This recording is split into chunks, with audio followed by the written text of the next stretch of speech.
Salut les copains!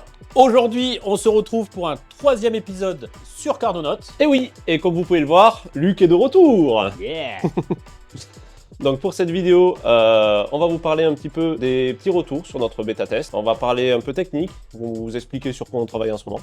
Ensuite, on parlera un petit peu des objectifs de la sortie de la version 1 de l'application, parce qu'il va falloir à un moment donné la sortir. Et enfin, on vous parlera de la feuille de route, ce que sera l'appli sur le long terme. Mais on a des petites nouvelles idées. Bah oui!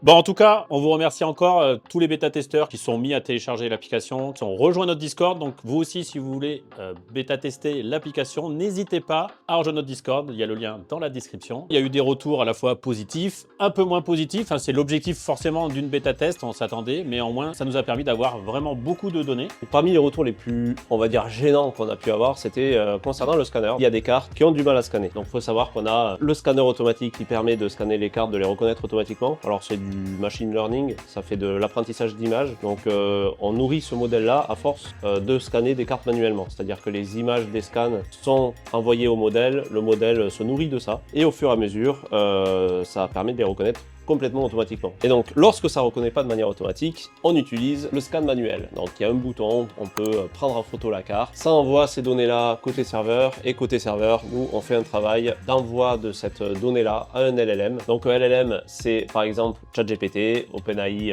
pour ChatGPT. Nous, on en utilise plusieurs pour être sûr qu'il y en ait toujours un qui fonctionne. Et on demande tout simplement à ce LLM de nous fournir les informations détaillées de la description de la carte. Toutes ces informations-là, nous, on les récupère et on essaie de les traiter avec notre base de données. Donc on a cette comparaison, et jusqu'à maintenant, en fait, cette comparaison a donné le meilleur résultat. Sauf que c'est ça qui posait problème, c'est que parfois, sur des cartes alternatives sur One Piece, on peut avoir 4, 5, voire parfois même 6 cartes alternatives pour une référence. Et souvent, il va y avoir la bordure qui change, il va y avoir peut-être des crânes aussi. Donc il y a un petit filigrane qui apparaît sur la carte qui brille, et on le voit pas forcément bien sur les photos. Le modèle, il va pas faire gaffe forcément à ça. Donc c'est des toutes petites différences qui font que on peut tomber sur la mauvaise version. Et ça, c'est très frustrant pour l'utilisateur parce que on scanne manuellement, on a la carte, c'est presque ça là, mais c'est pas celle-là. Et on peut pas du coup l'ajouter à notre collection parce que c'était pas la bonne. Et oui, parce qu'en fait, il faut pas aussi oublier que c'est que tout le monde a un téléphone différent, des qualités de caméra complètement différentes. Et on s'est retrouvé avec surtout plein de photos complètement floues. La plupart des autres apps, dès que c'est un peu flou, c'est pas grave, ça reconnaît pas et basta. Alors que nous, on veut vraiment pousser les choses jusqu'au bout. Donc en gros, si la qualité est assez nette, la référence, elle est lisible. Et sinon, si c'est un peu flou, là, on va détecter toutes les couleurs et on va essayer de faire du matching et de faire un peu ce système de ranking. Et du coup, de vous proposer la meilleure des cartes qui correspond à tous ces points clés qu'il y a sur la carte. Et à côté de ça, il y a eu un gros travail sur la qualité de la donnée. Effectivement, donc en fait avec la sortie de la PRB 01 en France, nous on avait fait un choix sur l'organisation des données. Alors pour être assez un peu clair, parce que c'est vraiment une spécificité One Piece. En fait, la PRB 01, c'est un regroupement que One Piece appelle The Best. Donc c'est les meilleures cartes entre l'opus 1 et l'opus 6. Les cartes, du coup, c'est des rééditions normalement de ces opus-là. En France, ils ne sont pas sortis. Donc voilà, il n'y a pas de souci. Mais au Japon, en Angleterre, toutes ces cartes-là sont sorties. Et nous, avec Florian, on avait pris le parti pris que ces cartes, c'était des rééditions. Et du coup, il fallait les dispatcher dans les différents opus. Donc, on allait se retrouver avec la collection PRB 01 avec une ou deux cartes, parce qu'il me semble qu'il n'y a juste que le leader et je crois qu'il y a une alternative. De notre côté, nous, on voyait les cartes. La référence, il n'y a pas écrit PRB 01. On s'est dit, c'est de l'opus 06, par exemple. Voilà. Donc, et même si sur le site officiel, du coup, c'est sur la PRB 01 et non sur l'opus 01 ou 04 qu'on trouve ces cartes. Ouais. Et ça, ce choix-là, ça vous a perturbé très très fort. Voilà, on a fait tout de suite le changement sur cette structure de données. Donc maintenant, quand vous ouvrez votre collection sur Cardonaut, vous retrouvez la collection PRB01 avec le nombre de cartes qui correspond au nombre de cartes qu'il y a sur le site officiel. Mais alors évidemment, il y a eu beaucoup d'autres retours et ça fera la transition avec notre prochain sujet. Qu'est-ce qu'on va mettre dans une première version? Il y a eu pas mal d'autres retours qui ont un peu nourri nos dernières discussions. Parmi ces grands retours, qu'on va mettre du coup dans notre V1, c'est surtout de pouvoir ajouter des cartes en masse, donc de pouvoir par exemple tout l'OP11 l'intégrer dans l'app. Oui, et en parlant de ça, potentiellement, même si on n'a pas toute l'extension, pouvoir ajouter très facilement les cartes d'une extension incomplète en allant depuis une vue liste, pouvoir ajouter une à une les cartes qu'on voit directement sur l'appli, donc avec un système de filtrage avancé qui permet Exactement. d'afficher les couleurs, les leaders, ces choses-là. Et du coup, ce filtrage avancé, ça nous a donné l'idée de pouvoir faire vos propres extensions, donc d'avoir un système d'extension personnalisé dans l'application directement intégré. Donc avec ce système de filtrage avancé, on pourra l'enregistrer comme extension personnalisée dans Cardonaut. Et grâce à ce filtrage avancé aussi, on va pouvoir enfin travailler sur la création des decks, c'est-à-dire à partir des cartes que vous avez ou à partir de cartes de n'importe quelle extension, vous allez pouvoir créer vos decks personnalisés. Mais aussi de pouvoir dire l'extension qu'on va scanner, la langue. Comme ça, on va pouvoir calibrer le scanner pour pouvoir vous proposer la carte la plus rapidement possible. Et enfin, il y a le chapitre gamification. On a eu pas mal de retours aussi, c'est d'avoir des quêtes un peu plus variées. La mission du jour aussi, qu'il faudrait que ça soit un peu plus... voilà quoi. Déjà que ça fonctionne.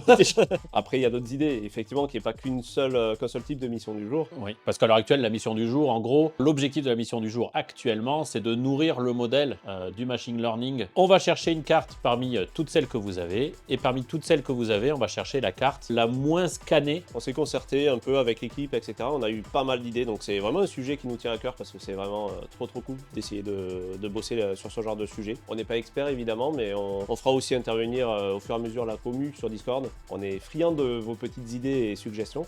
Surtout au fromage. Et donc au sujet de cette gamification, le truc auquel on a pensé, ce serait de faire une ouverture de lootbox en quelque sorte. On a même imaginé peut-être que ce soit même carrément des boosters. Pour amener un peu plus l'esprit gacha dans l'app, donc vous faire gagner des fragments d'éther, potentiellement aussi d'autres choses qui arriveront avec la personnalisation de votre avatar. Donc c'est pour ça qu'on trouve que c'est une idée quand même Pangérou. Et en parlant des fragments d'éther, on vous doit de vous dire maintenant à quoi ça va servir. Donc ça va être une monnaie dans le jeu qui va vous permettre d'acheter des éléments comme peut-être des boosters physiques, débloquer certaines fonctionnalités, débloquer certaines choses qu'on mettra dans un futur potentiel abonnement. Mais bon, pour l'instant, tout ça, c'est encore évidemment en réflexion de notre côté. Dans tous les cas, rassurez-vous, l'appli restera, il y aura une version gratuite et on essaiera de faire en sorte que les fonctionnalités principales soient le plus accessibles possible. Et dans une vision long terme aussi, on a réfléchi à des petites fonctionnalités un peu plus avancées pour les experts, on va dire. Il y a une partie un petit peu grading de cartes, pas vraiment faire du grading à proprement parler, c'est-à-dire qu'on n'aurait pas label comme PSA, PCA en France. Pas du tout l'objectif de l'entreprise. Après, il y a un truc qu'on aime beaucoup, qu'on voit ailleurs, qui nous attire pas mal parce qu'on a été un peu utilisateur de ce genre de choses. C'est les box mensuelles, donc avec encore un aspect gacha. Voilà, du coup on en a parlé, on s'est dit ouais, ce serait cool de faire la nôtre avec quelque chose d'original, voilà. Ouais, de faire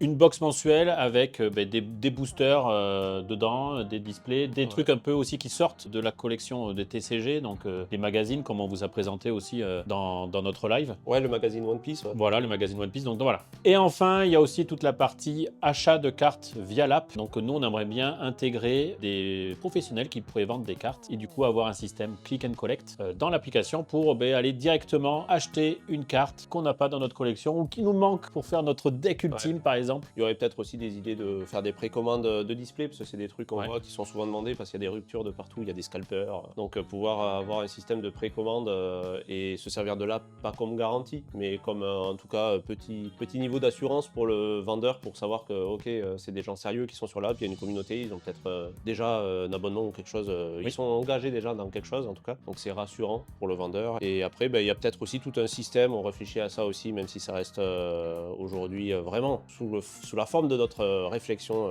de l'idéation, c'est tout ce qui est comment accompagner les vendeurs, est-ce qu'il y a des choses à améliorer, est-ce qu'il y a des outils web ou mobiles qui leur permettraient de mieux gérer leur stock, de mieux gérer les stocks des cartes aussi qu'ils présentent dans leur vitrine. Ouais, mais ça, c'est vraiment, comme tu l'as dit, vraiment idéation. Donc n'hésitez pas à commenter cette vidéo pour nous dire toutes les idées aussi que vous avez. N'hésitez pas à nous dire aussi les apps que vous utilisez potentiellement. Voilà, n'hésitez pas à nous dire tout ça ou à rejoindre aussi notre Discord. On vous remet le lien en description. Et évidemment, si vous ne voulez pas rater la suite, pensez à vous abonner et la petite cloche qui vous permettra d'être notifié de la prochaine vidéo, tout simplement. Eh ben merci beaucoup. Voilà, je crois que on a fini en fait. Et le mot de la fin du coup? Trompettiste. Est-ce que vous savez si c'est possible de démissionner d'un stage?